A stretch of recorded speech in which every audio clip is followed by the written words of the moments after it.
up, guys? It's your boy, Barca Boy 103, and today we're going to be reacting to the Barcelona news over the past week and a half or so, since the last news video anyway. It's been a long time, but of course now we have a gap between games. Of course next week will be international break. You'll get news videos every week, but it's been a long time since we have news videos. We got a lot to cover. Firstly, Antoine Griezmann case. Of course, as we all know, Barcelona and Atletico Madrid are battling back and forth on what price Atletico Madrid had to purchase him for to have him on a permanent basis. Apparently Barcelona want to take Atletico Madrid to court and fight for the entire 40 million euros, but a compulsory agreement of a fee of around 20-25 million euros could be agreed to avoid all that hassle of going to court. Big updates on that. Also, Barcelona still have on their radar the signing of Bernardo Silva. Of course, last summer we were chasing him the whole entire summer, but now of course the season has started. We're not going to go for him in January most likely, but next summer Bernardo's case will be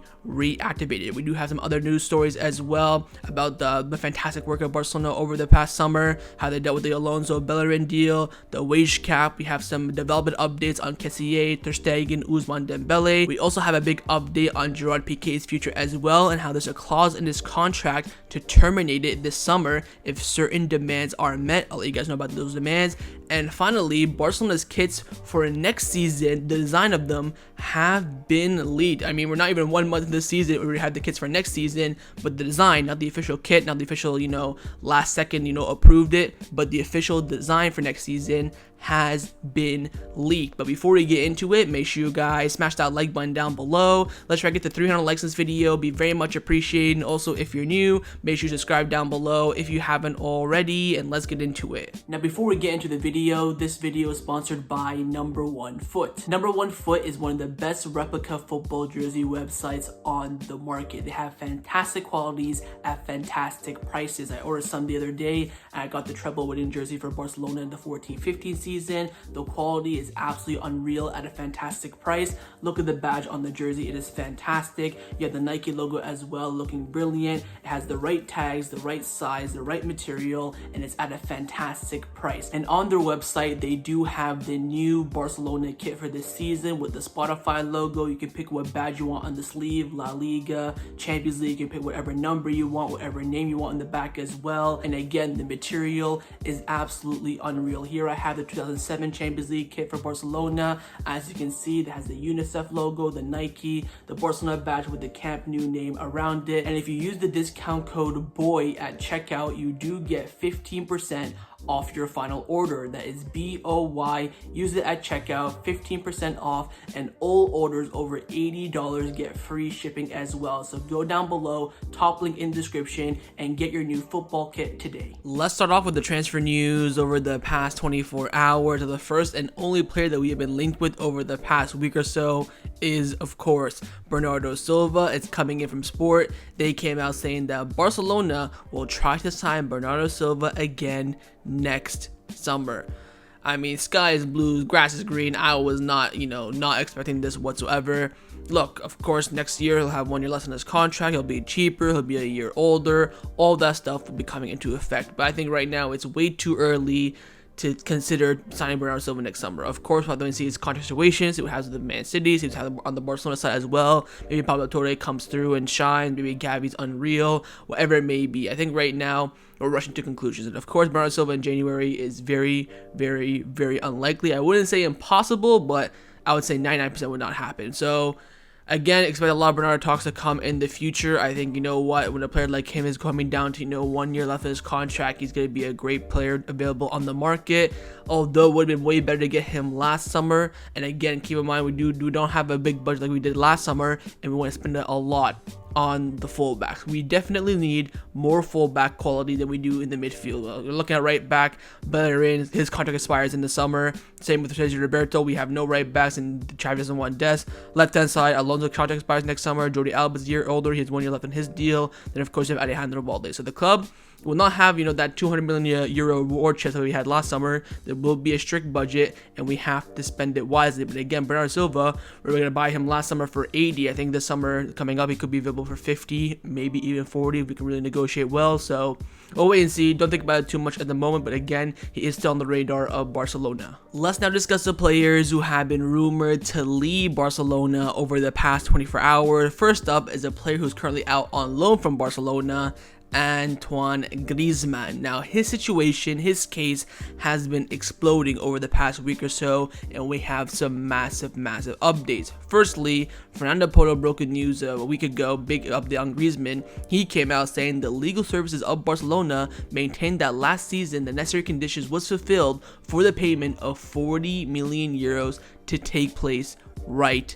now. The details of the contract was a 1-year loan with a possible 1-year extended loan as well if certain objectives are met. In fact, for Barcelona, it's now irrelevant that Griezmann plays from the 60th minute, 65th, or even 90th minute. The conditions of the percent of the minutes affected the year he's on loan. While it was of course last year, the loan was for 1 year, not for 2 seasons. Hence, Barcelona insists that he has everything to win in court. Barcelona announced that having fulfilled the condition during the first year, the player is already officially a permanent Atletico Madrid player. So Barcelona apparently want to take Atletico Madrid to court. They have the case for it. They think they will win because, again, all the details of the entire agreement operation favors Barcelona, so much so that they're owed 40 million right now, not even next summer. Now, Candacer came out confirming this as well, saying that Barcelona is preparing a lawsuit against Atletico Madrid. It will demand the immediate payment of 40 million euros. Barcelona understands that the player is already a permanent Atletico Madrid player. Sources from Barcelona say that the agreement of the loan was a 1+1, but if Griezmann played more than 50% of the matches with Atletico Madrid in the first season, they would be obligated to buy him right then and there for 40 million.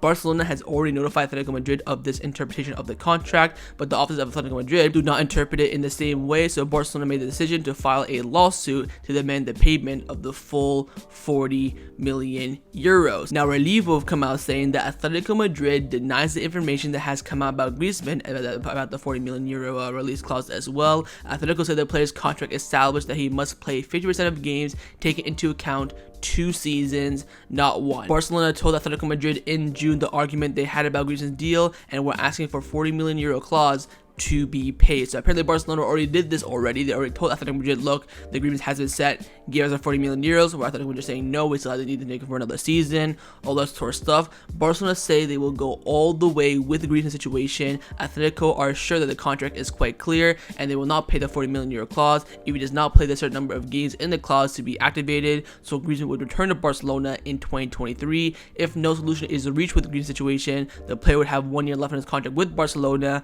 and would have a salary of 20 million euros net that year, in the last year of course, with the Catalan club. We cannot take Griezmann back. I don't know if Xavi wants him or not. I don't think that's even been a topic discussed between Mateu Alemany and Jordi Cruyff and Xavi. It's his salary, 20 million euros net, is gonna destroy the hard work that the current board have put in on the wage bill. Taking him back for me is non-existent. The question right now I have is that, do Barcelona see it very, very clear that they can win against Atletico Madrid? Because there's a couple things. One, lawyers, time in court, that's going to cost money and effort. Secondly, what happens if you lose? You're going to look like idiots. Thirdly, this will kill, and I mean kill, the relationship we have with Atletico Madrid. Keep in mind, we did a lot of deals over the past, you know, Arda Turan, Griezmann, all this stuff. They actually saved Griezmann from us. If we didn't give them Griezmann on loan, we would have been screwed. I think we could have been on the verge of bankruptcy until this moment. We probably still have Luke de Jong, probably extended his loan move from Sevilla. It would have been crazy. But if you're looking at it from the Atletico Madrid point of view, the manager wants him. Every time Griezmann comes on for Atletico Madrid, 63rd minute, every single game so far this season, he's been impactful. And I think Diego Simeone came out in the match in the weekend saying that when Griezmann's on the pitch, we play way better. I think this is his message to the board saying that, look, solve the situation. I want to play Griezmann whenever I want. Start of the match, halftime, 90th minute, I want freedom. Because he's saying that when Griezmann's on the pitch, we play better. But yet, every single game without fail, 63rd minute, Antoine Griezmann gets subbed on. He will not start. Now, after all this came out that, oh, Barcelona gonna, do a lawsuit, Atletico Madrid are ready, blah, blah, blah, they're gonna go head to head. I feel like the situation and also the situation in the media has changed quite a bit.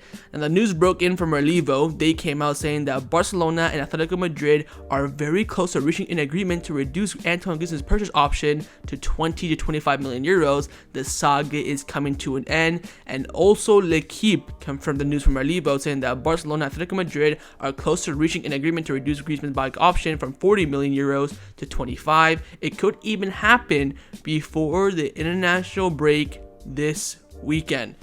Whoa. So what I have here on the right hand side is the official statement from Barcelona when they loaned out Antoine Griezmann. Let's look at it word for word quickly. They came out, agreed with Atletico Madrid for the loan of Antoine Griezmann. The Madrid club will pay the players' wages and there's an obligation permanent transfer clause as well. FC Barcelona and Atletico Madrid have reached an agreement for the loan of Antoine Griezmann for a season with the option of a further season. The Madrid club will pay the players' wages and there's a compulsory permanent transfer clause as well. Barcelona would like to wish blah blah blah. So this again, it's a loan with an option of another loan, but there is a permanent transfer clause in there. So that's all the information we got. So everything else we hear in the media about minutes and this and that is all technically speculation. So I think in the end, Griezmann will stay at Atletico Madrid. The club want him, the player wants to stay, the manager wants him. It's about finding that agreement. Again, I would dream of 40 million euros for Antoine Griezmann. Keep in mind, I think there's a 10 million euro loan fee. I don't know if that's for 10 million one season, 10 million the other, or 10 million for both. I'm not quite too sure, but there is a 10 million euro loan fee. Plus, 40 million, 50 million for Griezmann would have been great. But it looks like now it's dropped down to 2025. Look, am I okay with it?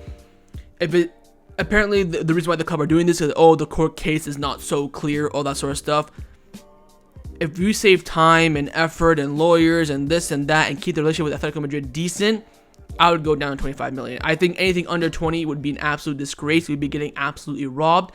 But I wouldn't mind chucking some variables in there. If we can get him for, 25 plus 5, chucking some, goals, assists, cups won, whatever, bring that maybe to 30, 35 overall package, that would be great. But look, the reality is that Antoine Griezmann, no chance of coming back to Barcelona. He will stay at Atletico Madrid. The question now really in everyone's mind is, what will the price be? Now, another Barcelona player who also has some loopholes in his contract is Gerard Pique. Now, about a week ago or so when I recorded the last news video, I told you that Pique was very unhappy at Barcelona. He offered to buy some percentage of Barcelona studio. Laporta said no, so Laporta and Pique are not on a good terms. Apparently, that's all false. The club actually came out with an official statement saying that Barcelona officially denied the news published by Diario ARA that Pique wanted to buy a part of Barcelona studio, and that Joan Laporta said to him no, an offer was never made by the player. So credit to the club, they came out, rectified that report, credit to them. But then there was more reports coming out about Pique's future. As we all know, it's very, very likely that he will retire at the end of the season, or maybe leave Barcelona. He's always said that I want to retire at Barcelona. I will not play for any other club. So either he retires or goes to another club. That's very, very likely. If he retires, of course. But the club could actually terminate his contract. Now, we've been talking about this on the channel for about 2 years now. Sport have come out, reminding us about all this. I think it's very, very important. They came out saying that Barcelona can unilaterally terminate Pique's contract at the end of this season if he does not play more than 35% of the matches for Barcelona. Now, this season he's played, I think, 45 minutes against Victoria Pleasant. I think he played the full 90 against Cadiz. I cannot think of anything else. So far we're looking good. I think having that option there at the end of the season will be huge. Of course, he's on a lot of money. You get to save on that last year. All you have to worry about left is a deferred salary. But I think Pique would probably want to walk out on his own terms. Of course, he's an absolute freaking legend of the club without a shadow of a doubt. Has he earned the right to walk away when he wants to? I think so. I think it should be this year as well. Look, we have 5 center backs. He's not getting any game time whatsoever. He's sitting on the bench. He's looking unhappy. All this news about him. Every time he's on the bench, he's getting pictures of him. It's not worth it for him. I think it's time for him to hang up the boots. I think at the end of the season, he will do so. But again, Barcelona do have, you could say this security blanket in case he does not retire to have the option to terminate his contract.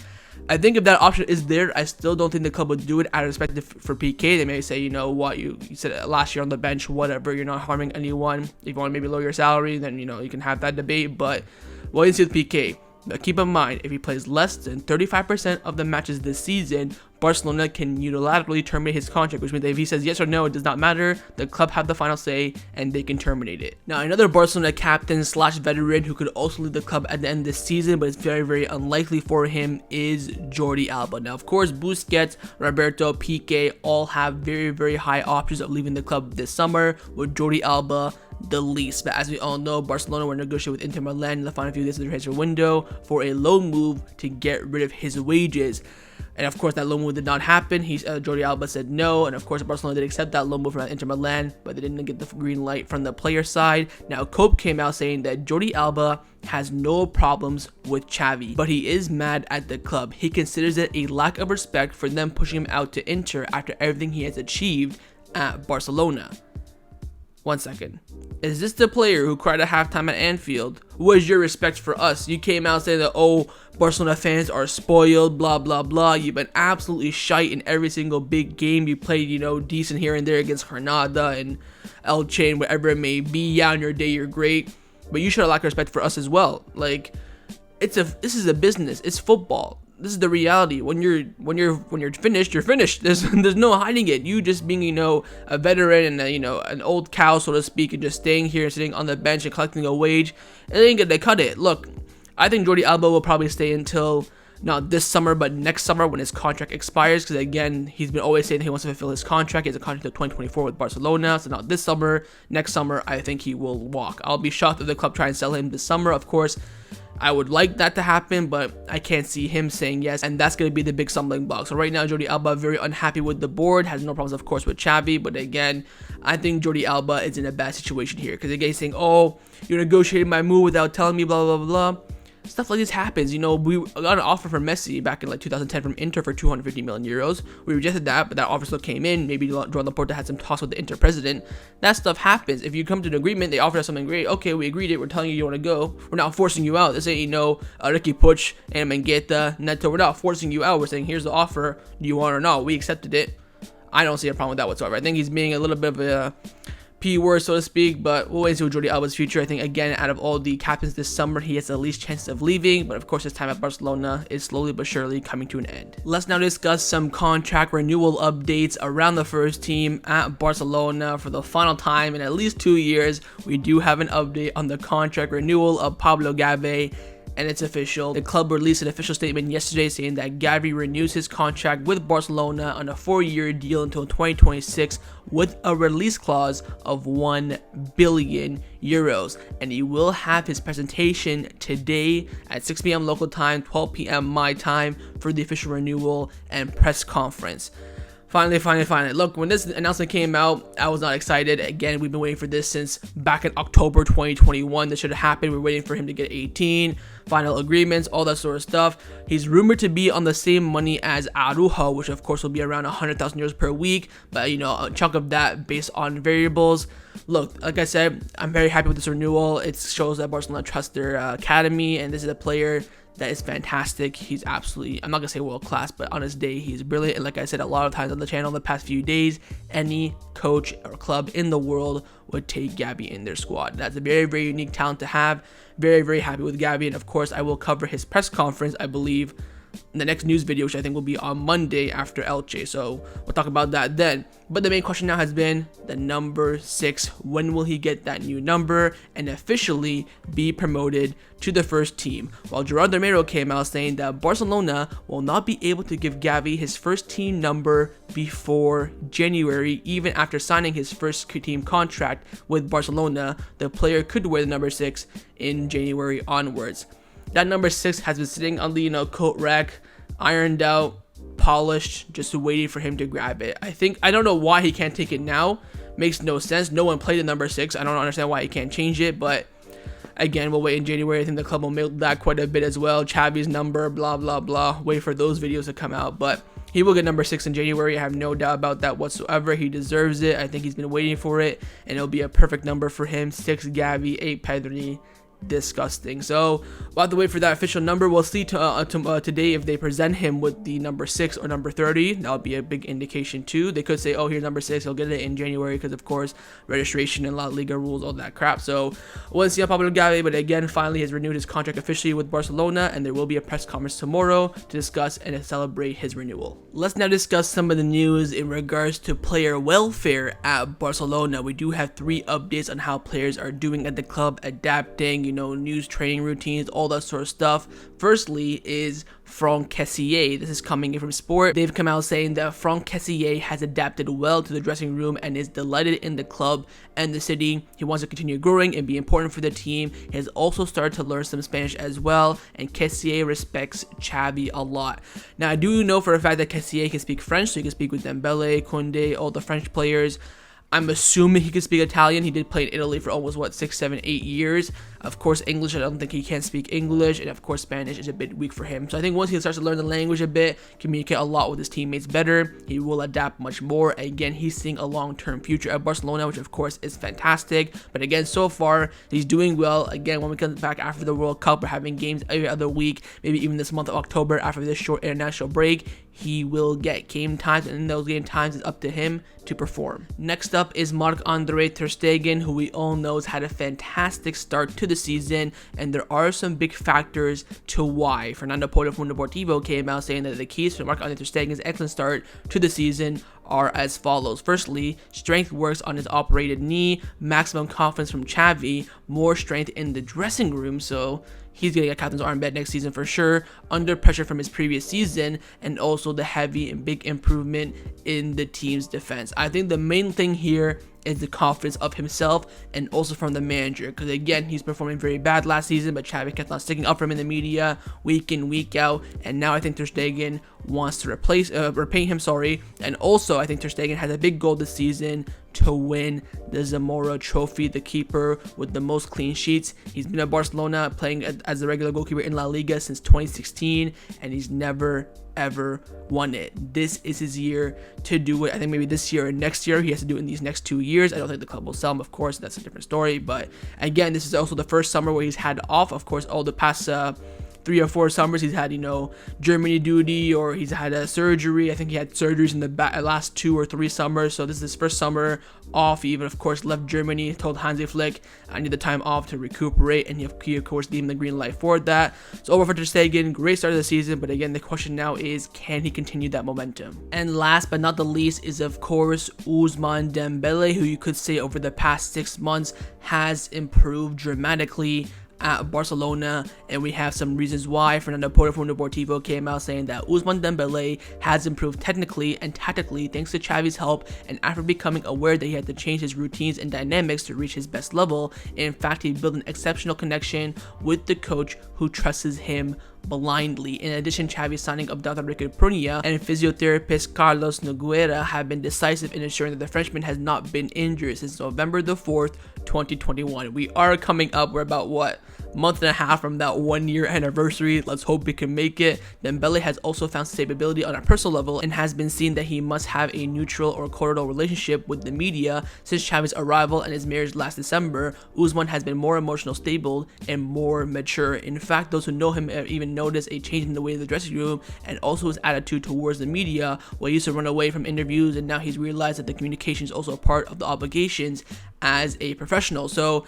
before Dembele did that interview for his presentation for his renewal with Joan Laporta on the Jordi Cruyff, for the TD Villanova training ground, Dembele has never spoken to the media. Absolutely never. And now all of a sudden he's doing match reaction. He's talking to Joan Laporta. He's talking to Mundo Deportivo. He's talking to Sport. That for me is huge, because I never knew that Dembele could speak Spanish, and now all of a sudden he's speaking fluent Spanish in the media. That for me is great. But for me, the key, as a Muslim man like Dembele, is his wife. I forget his wife's name. I think it's Rima, something like that. Without her, this is not possible. I tell you what, when you get a wife in your life, she makes you stable, she keeps you focused. I think if Dembele got maybe married a year or two, maybe if he got married before the pandemic, we could have seen a big improvement. But overall, we're very, very happy. But again, still the early stages. We've only seen good stuff from Dembele, a little bit under Valverde for a few months, a little bit under Koeman, but now a lot under Xavi. But again, like I was saying on the channel for the past few weeks, the most important thing about Ousmane Dembele is consistency. Now, the final topic that I want to discuss before I end off this video is give you guys some points and, a review of why the Barcelona board has been so fantastic over the past few months. More specifically, of course, Joan Laporta's tenure over the past year and a half has been fantastic, but I want to go deep dive into why they've been doing so great. And we do have some news as well. Firstly, Barcelona have confirmed over the past few days that work has begun on the partial demolition of the third tier, with Crazy removing the South Goal video scoreboard in preparation of the main operation during the World Cup break in November and December. So again, we already knew this a few months ago. The club will use that time wisely of the World Cup no games happening to start big renovations at the Camp Nou. Mainly, of course, the iconic scoreboard is now being removed. I think it was removed at the last match.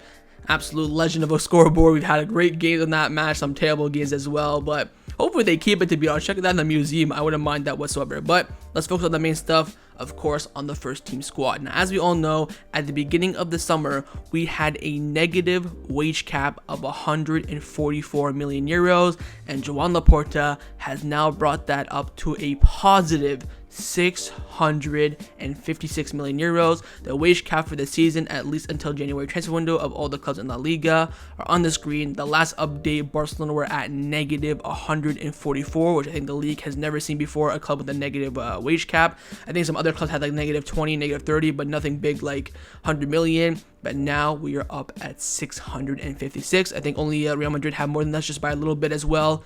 I mean, the work of this board is Laporta.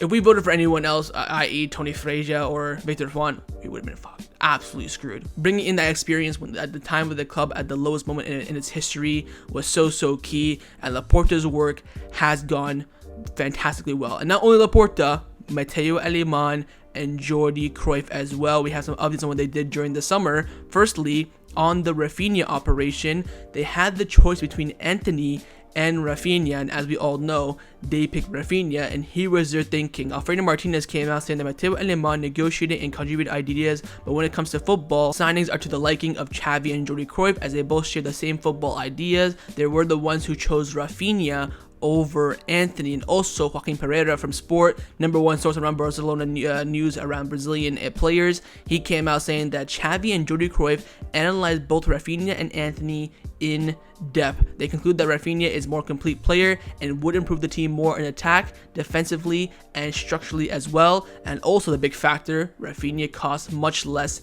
than Antony. Now, Antony did go for 100 million to United, but they got him, last few days of the window. That's different. At the time, we were going for both Rafinha and Antony. Rafinha was around 60 and Antony was around 70, 75, all in with variables. In the end, of course, keep in mind as well, Rafinha is older by a few years, Antony's a bit younger, and the club chose Rafinha. So far, that decision is looking excellent, absolutely excellent. Well, of course, we're so satisfied with Rafinha. Antony, I think, will be a great player for United, but in the end, I'm going to back my Brazilian winger in Rafinha. Now, not only Rafinha, they've also done some great work on the deadline day deals in Hector, Bellerin, and Marcus Alonso. Now, Catalonia Radio came out saying the reason why both Marcus Alonso and Hector Bellerin signed a one-year deal is because the club had some problems regarding the FFP at the final few moments of the transfer window. The club will likely renegotiate a renewal with Alonso in January with an increased salary, and Bellerin's future will depend on how he performs. Now, with Bellerin, I was surprised there was no option of another year. I think the one-year deal, just plain out simple, is a bit of a risk, and also it seems like you rushed the deal. But now looking at it from the far, makes sense. Alonso, I was very shocked. I could not believe it. Alonso has a one-year deal with the one-year option. I was shocked it was not a two-year deal plus one. We've been hearing 2 + 1 throughout the whole entire last 6 months. But in the end, it was because of FFP problems last few seconds. Now, also keep in mind that Bellerin did reduce his wages a lot. Fabrizio Romano came out saying that Hector Bellerin took a big cut to join Barcelona on deadline day. He also rejected 2 offers from Italy to return to Barcelona, and now, of course, he's ready to make that impact. So credit to Bellerin. Of course, he waived all the payments from Arsenal as well, very similar to what Aubameyang did in last January as well. So we have to give Bellerin credit for that and wish him all the best at Barcelona. I think so far played 1 match, did pretty well, but let's hope he can grow and develop in that position. Now, also the big question is around Marc Alonso. Again, with Alejandro Balde was playing well. You have Jordi Alba and a buckload of money, and of course, you know, the star left back for the past few years. Why did the club go for Marc Alonso and sign 3? And now we have 3 left backs, of course. Alfredo Martinez came out saying that if Barcelona had known that Alejandro Balde was going to be this good, they would have not signed Marcus Alonso. They did so much work on the deal, and also Xavi was still requesting for the player. So the club's plan was very simple. Take Balde on preseason, see how he is. 99% we're going to send him out on loan, right? Send him out on loan, have Alonso and Jordi Alba as a left back. But that 1% happened for Alejandro Balde. He went on preseason and performed so well. Got the start against Real Sociedad, Valladolid, forget the other games, and started playing very well. In the end, the club were way too deep on the Alonso deal. They had a full agreement. Chelsea were just not shutting up about including him in the Aubameyang deal. In the end, the club pulled the trigger. But if they knew this ahead of time, they would have stopped the Alonso operation back in June. So again, the work from the board has been absolutely world-class this transfer window, analyzing each situation, sitting down together, talking, and making a decision together. That's what I love. Jordi Cruyff, Alemany, Xavi, Laporta, Yuste all agree on something before they do it. It's not like, oh, Jordi Cruyff wants Anthony, but Alemany wants Rafinha. They're going to be clashing heads. Oh, Alemany trusts more by Laporta. They're going to go for Anthony instead. It's all over the place, right? But no, this board is together. They're a team, and they do everything as a group, which of course will lead to success. Look at Chelsea. Todd Bowley, the owner, wanted Ronaldo. Tuchel said no. Back and forth. Tuchel was sacked a week ago. That's the reality. When you're working together, things go well, and when you don't, things tend not to go well in the long run. So overall, the board's work this past summer has been exceptional, and we are expecting a somewhat busy but also interesting January transfer window coming up. Now, the final point that I would like to mention before I end off this video, and also something else the board decided over the past few weeks, is the design of the kits for next season. We're only, a month into this season, and we're already talking about the next season's kits. I don't even have this season's kit, and we're already talking about the next one. Anyways, let's go through it. The club over the past few weeks have approved the design of the kits. As you can see on the screen, these are going to be the 2 kits, home and away. Firstly, home on the left hand side. Look, don't worry about where the Nike logo is, the Barcelona badge, all that sort of stuff. Focus on the color. Barcelona have approved this color for next season. It'll be 3 stripes, same that we wore back in the 90s. It'll be, 2 blue, 1 red. That will be the design of the home kit next season. Again, we'll wait and see where the badge is located, Spotify logo, all sorts of stuff. Maybe they add some cool design, something like that. But mainly the base of the color of the kit, will be 3 stripes, blue, red, and then it will be 2 blue, 1 red. So overall, very basic in my opinion, but I'll take it. No complaints. But here's the big news. The second kit for next season will be entirely white. Of course, there's the big thing about white at Barcelona. Our biggest rivals, you could say, wear white. Look, if they make it, I'm gonna buy it. I'm gonna be honest. I support the club. I always buy the kits every single season. That's just my thing. I'll buy the kit. I'm not a fan of it. I would not do it. Of course, there was when this news came out, there's some pictures came out that Barcelona used to wear white back in the 1980s. Johan Cruyff wore it. They had, I think they had it for 4 seasons, like 1960s, 70s, all scattered in the 90s. And one, of course, I think was 1986 or something like that, where Johan Cruyff wore it a few times, scored some goals in it as well. We're gonna get bantered to hell. If we wear white, Real Madrid fans and the media will not shut up about it. And when we have an away game at Real Madrid, what the hell are we gonna wear? We can't wear our away kit. It's gonna be the same as theirs. If it's all white, I'm 100% no. But if you chuck some designs in there, white with, whatever, chuck something in there, just make it a bit different.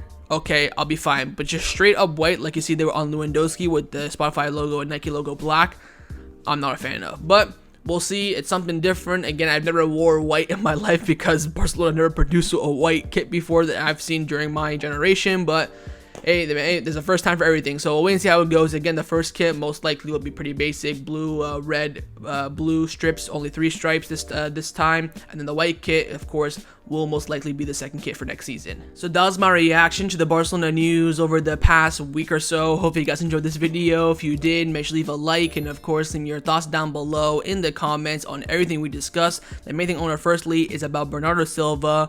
Would you still be keen on signing him next summer, even though his price is gonna go down, but also his age will go up? Secondly, on Antoine Griezmann, what would you do in that case? Would you go to court, fight for the 40 million euros, or just save the time, save the energy, save the lawyers and all that crap, and take 25 million euros right now? Thirdly, on Pique, if he does end up playing most likely less than 35% of the matches available for this season, would you terminate his contract or not? And of course, make sure you guys subscribe down below if you haven't already, and I'll see you guys next time on the channel. Take care, and Forza Barca.